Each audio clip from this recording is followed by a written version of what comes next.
America's got talent में राजस्थानी छोरे प्रवीण प्रजापति की परफॉर्मेंस देखकर सभी की सांसें थमी की थमी रह गईं।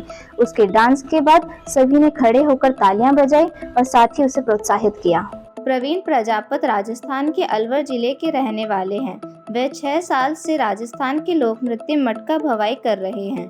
अमेरिकाज़ गॉट टैलेंट में सिलेक्ट होने के बाद प्रवीण अमेरिका के कैलिफोर्निया गए। वहां पर उनके डांस की वीडियो शूट की गई, जिसको बुधवार को अमेरिकाज़ गॉट टैलेंट के ट्विटर, फेसबुक और इंस्टाग्राम पर दिखाया गया। अपने डांस शो में प्रवीण प्रजापति ने अपने सिर पर 18 कांच के ग्लास के ऊपर मटका रखकर राजस्थानी लोक नृत्य भवाई की प्रस्तुति दी। उनकी परफॉर्मेंस देखकर शो में मौजूद हर कोई चौंक गया। राजस्थानी छोरे प्रवीण का डांस खत्म होने के बाद अमेरिकाज़ गॉट टैलेंट के जजेस और होस्ट ने खड़े होकर तालियां बजाई, साथ ही प्रवीण की जमकर तारीफ की। बांग्लादेश में सियासी संकट और तख्तापलट के बाद हिंदू मंदिरों और सनातनियों के घर पर हमले की वीडियो लगातार वायरल हो रही है, जिसे देखकर भारत के लोगों की नाराजगी बढ़ती जा रही है। बांग्लादेश के विभत्स कर देने वाले घटनाक्रम की सभी ने निंदा की। इससे संत समाज आहत है।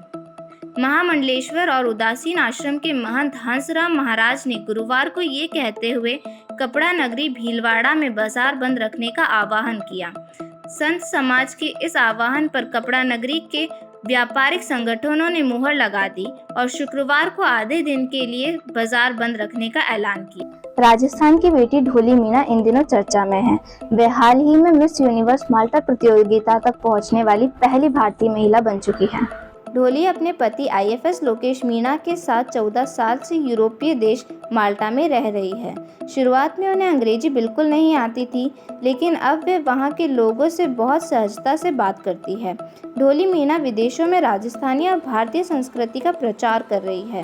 पहले उन्होंने माल्टा फैशन वीक में राजस्थानी घाघरा लुगड़ी पहनकर प्रदेश की संस्कृति को प्रदर्शित किया और अब इसी के दम पर ढोली मीणा मिस यूनिवर्स माल्टा प्रतियोगिता तक पहुंच गई है।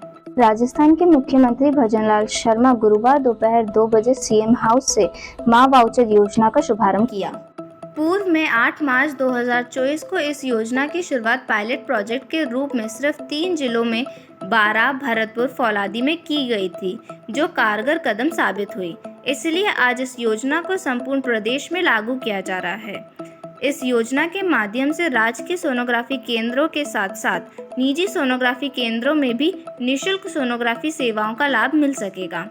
गर्भवती महिलाओं को उनके मोबाइल नंबर पर एसएमएस द्वारा क्यूआर कोड आधारित ई वाउचर मिलेगा। उस वाउचर को देखकर किसी भी सूचीबद्ध निजी सेंटर में वे निःशुल्क सोनोग्राफी करा सकेगी।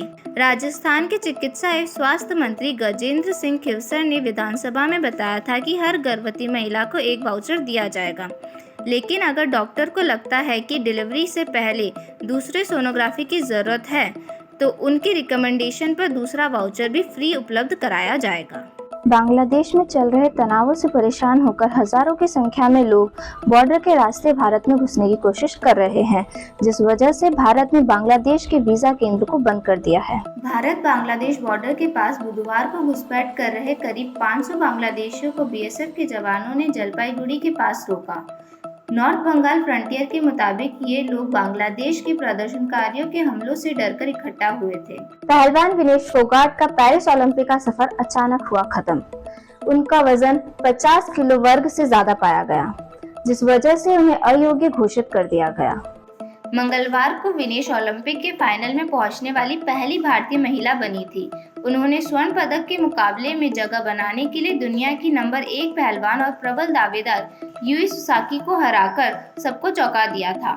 इसके बाद उन्होंने यूक्रेन और क्यूबा की पहलवानों पर शानदार जीत दर्ज की, लेकिन अब अमेरिकी पहलवान को स्वर्ण पदक से नवाजा जाएगा, जबकि विनेश को खाली हाथ लौटना होगा।